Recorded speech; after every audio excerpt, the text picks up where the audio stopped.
Kita mulai. Assalamualaikum warahmatullahi wabarakatuh. Alhamdulillah wa syukurillah wa sallallahu Muhammad wa ala Muhammad.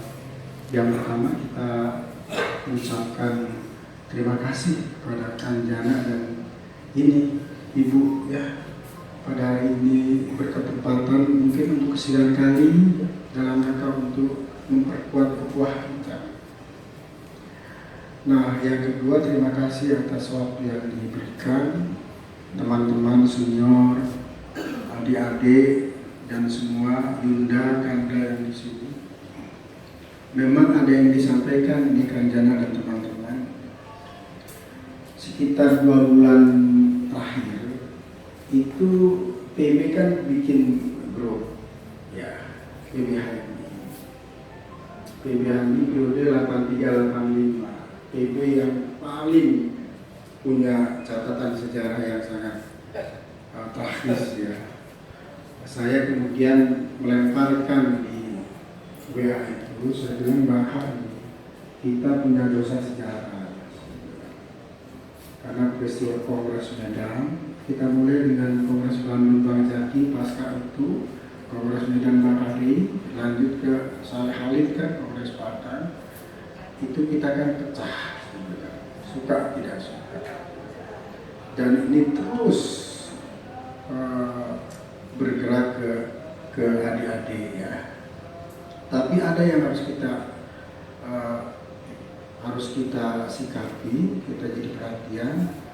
Informasi tentang konflik ketika Ajas Tunggal itu, ini kalau dibiarkan kita semakin tua, informasi yang sampai ke adik-adik semakin bias, itu akan semakin mempersulit untuk mempersatukan.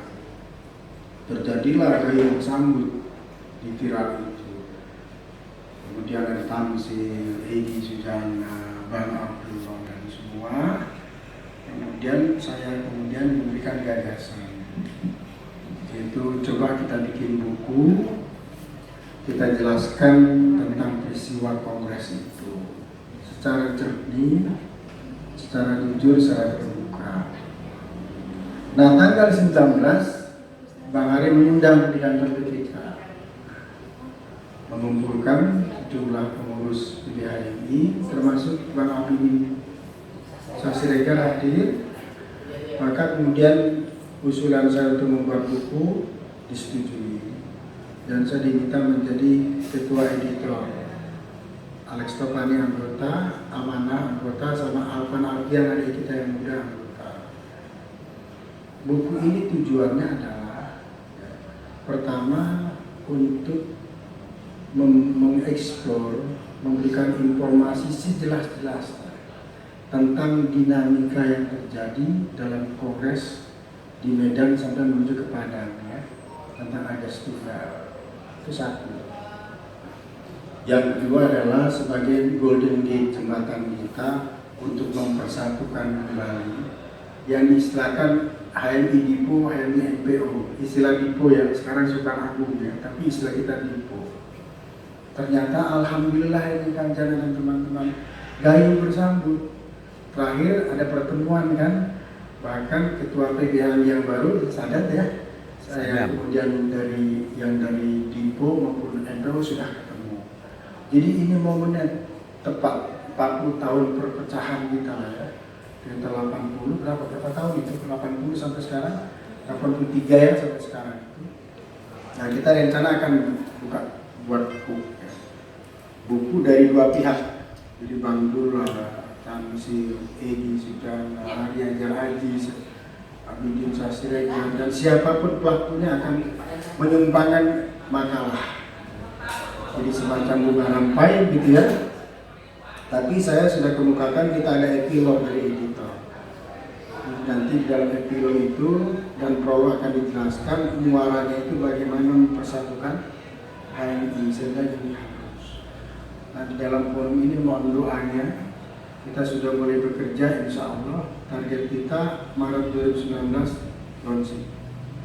Saya katakan buku ini bukan saja dokumen sejarah tentang peristiwa yang sangat spektakuler dan melahirkan tragedi yang luar biasa, tapi buku ini ini karena saya dosen politik ya, akan menjadi acuan dalam memahami konflik sebuah organisasi. Selama ini organisasi konflik itu nggak ada yang selesai nih, Mbak Lis. Ya, kalau boleh saya bilang P3 jalan sendiri, Golkar muncul ini, Kasburo muncul itu, nggak selesai. Saya bilang sama Bang Ari, buku ini bukan hanya dokumen sejarah, tapi menjadi referensi bagi mereka yang akan menulis skripsi, tesis, disertasi tentang bagaimana sebuah organisasi bisa mengelola konflik itu menjadi konsensus. HMI sebagai organisasi intelektual, dia harus memberikan satu contoh keteladanan. Bayangkan ya, kalau HMI Dipo sama MPO bersatu, mudah-mudahan ini pencerahan keadaban berorganisasi di negeri kita. Jadi kita boleh beda pendapat, boleh konflik, tapi pada akhirnya konsensus. Ini buku yang penting dalam referensi untuk akademik ya. Saya kira ini informasi. Jadi kepada teman-teman semua, mohon dukungannya gitu ya.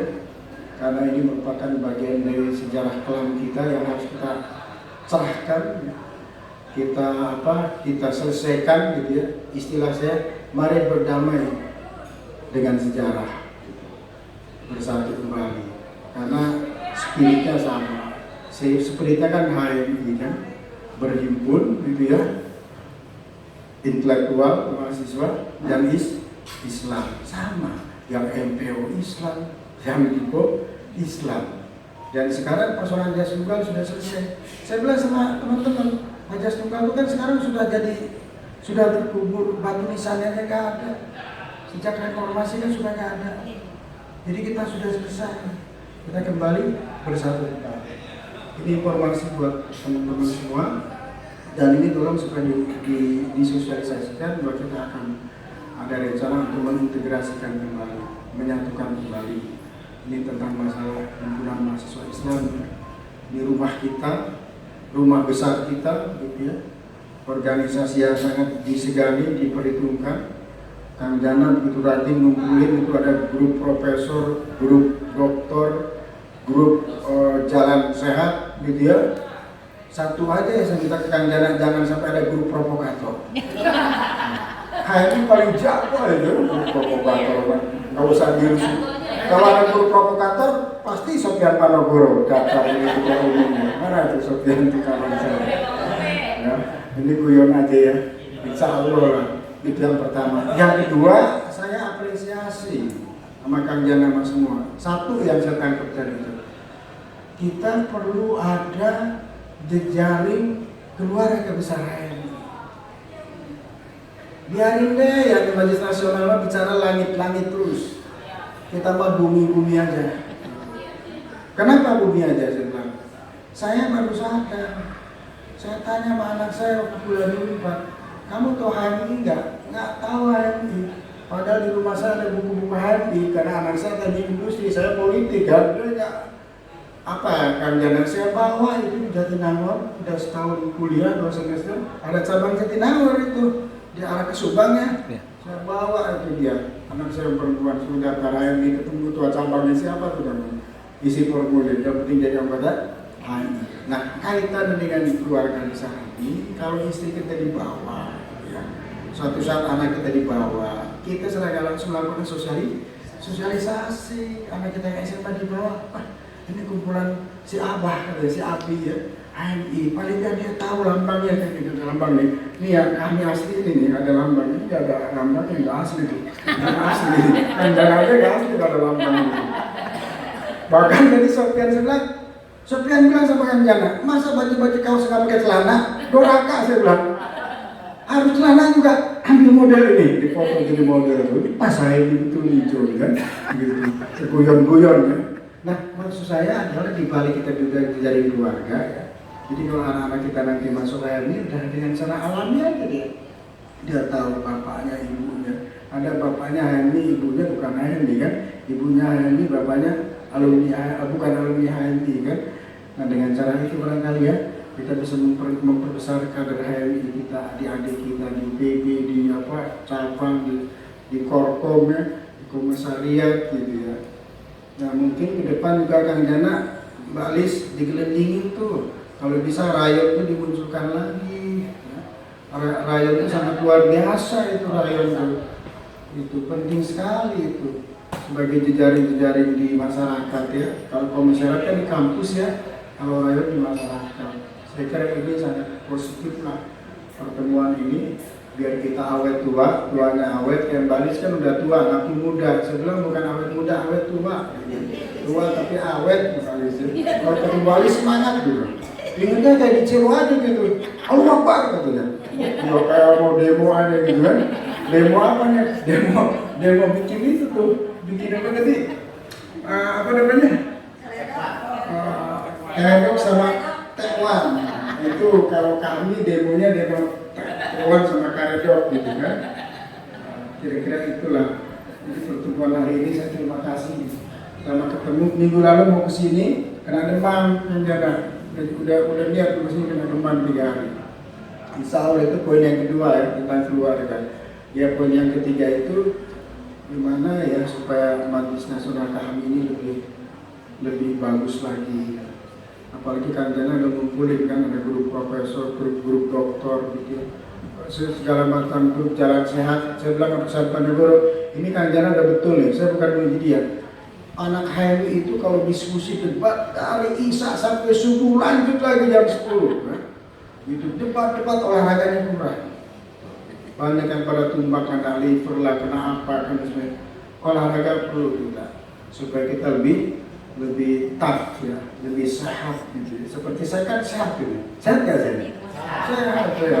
Nggak pernah Mbak Lise udah berapa 30 tahun alhamdulillah nggak pernah sakit karena saya pakai lem baja. Nah ini marketing nih, lem baja. Siapa yang tahu lem baja nih? Mbak Lise tahu lem baja? Nggak tahu, taunya lem kertas.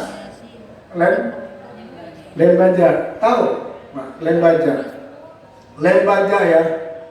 Yang pertama lemon apple, campur madu, ya, campur bawang putih lagi, campur lagi jahe di blender. Lem baja, badan kita lebih, ya.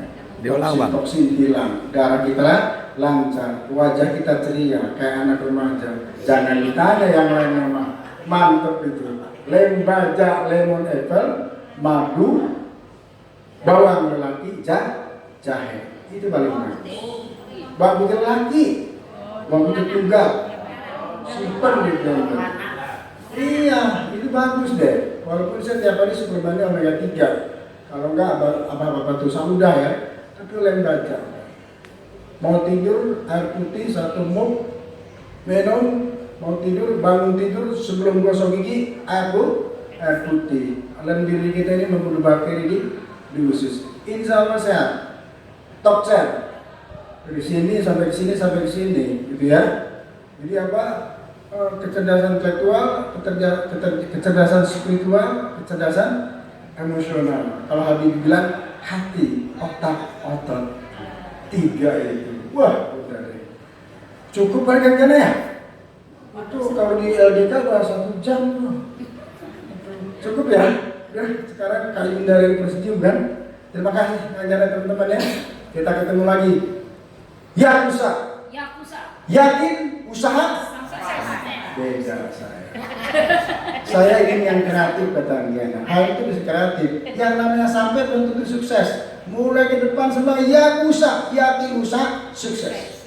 Bukan sampai sih sampai. Iya, tapi mesti sukses. Saya baru nih di istilah yakin usaha, sukses. Kalau sampai mah kata menenun.